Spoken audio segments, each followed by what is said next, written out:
Hi there, this is the Midwest Jobbers Association, and today we're here to talk to you about ECW's Year in Review.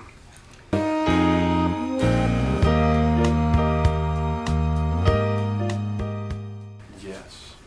So, Happy New Year to you. Happy New Year to you. Happy New Year to you as well. Happy New Year to all the YouTube, Rever, Blip, or whatever other sort of video sharing site I might be on currently. Kid ass. Indeed. So, the first thing we want to talk about is I guess we have to go back to January yet again and look at the CM Punk Chavo Guerrero title feud, which was interesting for its time. Yeah. It was the first time we got to see Chavo feud for a big boy belt, which was nice. You know, a nice singles push for him. And it began, you know, probably the feud to watch in ECW at the beginning of the year. Very good promo work, very good in-ring work. The only problem was they never seemed to let CM Punk ever actually win on pay-per-view.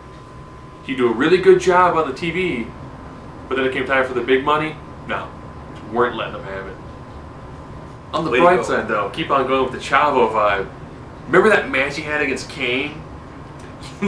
You know what? I blinked and I missed it. It was good to see Kane hold a belt, you know, a world title for longer than a day.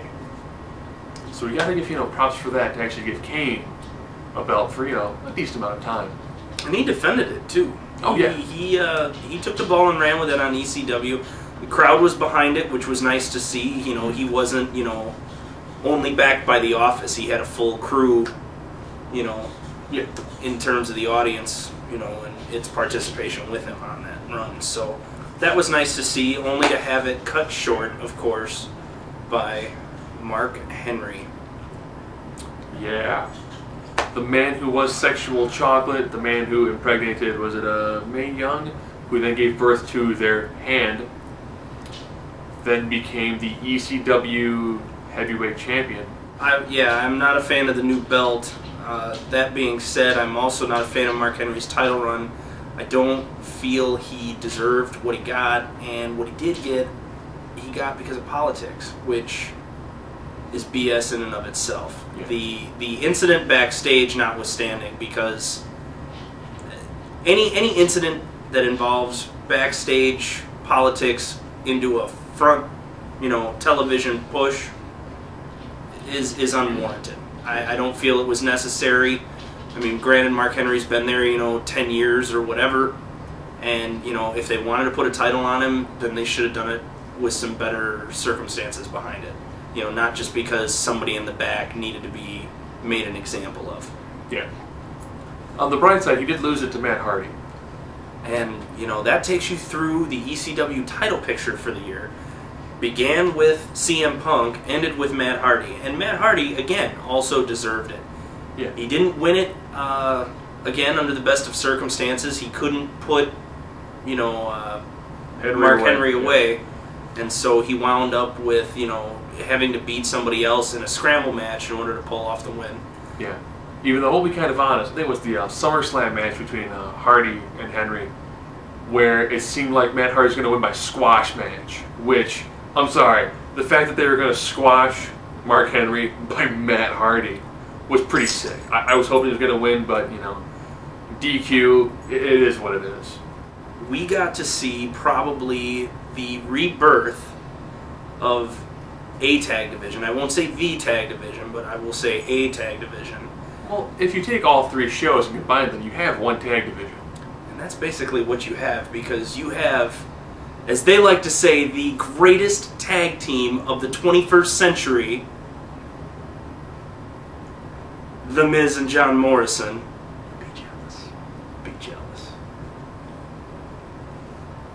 Also, I would say the hardest working tag team in the company. Not just on the ECW roster, but in general, because guess what? They were on all three shows for weeks at a time. And plus, I think this year, well, in 2008, they won the SmackDown Gold, and I think they also won the Raw Gold. It says a lot that you have a tag team that is only on ECW, but has won the gold in both tag divisions. We got to see the rise of probably the best young superstar of the year in Evan Bourne. Kofi Kingston notwithstanding, of course, because he was drafted to Raw, so we'll leave him alone. Yep. But Evan Bourne, Matt Sydal, to everyone else in the wrestling industry, community, whatever you want to call us, IWC to some. Mm-hmm. Anyways, Evan Bourne tore it up this year. Shooting star, we've seen it, 3-4 different guys, use it, but he put his stamp on it this year, and for whatever reason, it really connected with the crowd. Oh yeah. He's like watching Rey Mysterio like 5-10 years ago. Yeah, in his prime, and it's refreshing because he's the only one wrestling in that style currently, and it actually meshes well with a lot of the other guys on the roster, which is also impressive because then you get to see. I mean, every match he works looks good. I mean, and it legitimately flows. You can put him in a match with Mike Knox. You can put him in a match with John Morrison, excuse me. And I had a WrestleMania flashback there, and it works because he can do a big man.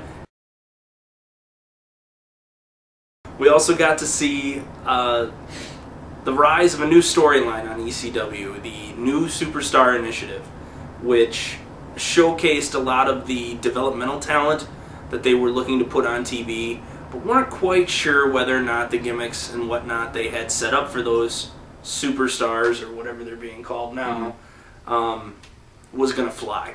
Yeah. So we got to see, CM Punk and Kofi Kingston come in under this banner, of course, and that was in 2007. But this year we got to see Gavin Spears, Jack Swagger, Ricky Ortiz, DJ Gabriel. DJ Gabriel's the newest one, that's right.